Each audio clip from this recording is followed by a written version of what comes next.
দেশটা আওয়ামী লীগ আর বিএনপির মামুর বাড়ির সম্পদ।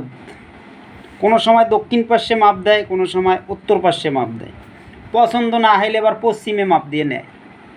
তো এই হলো অবস্থা। এক সময় আওয়ামী লীগ বলে ওরাই জাতির পিতা, এখন আবার বিএনপি আইছে হারা বলে জাতির পিতা।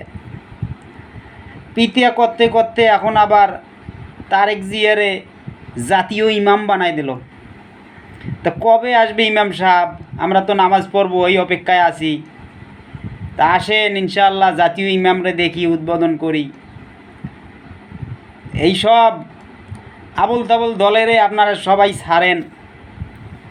এদের কথা শুনলে আজীবন জাহান্নামে থাকতে হবে, কারণ এরা কোনো ইতিহাস ঘাটে না বা কোনো হাদিস কোরআন ঘাঁটি কথা বলে না। এদের মন গড়া কথা তৈরি করে আর মার্কেটে ছাড়ে। এই মার্কেট ব্যবসায়ীদের ছাড়েন।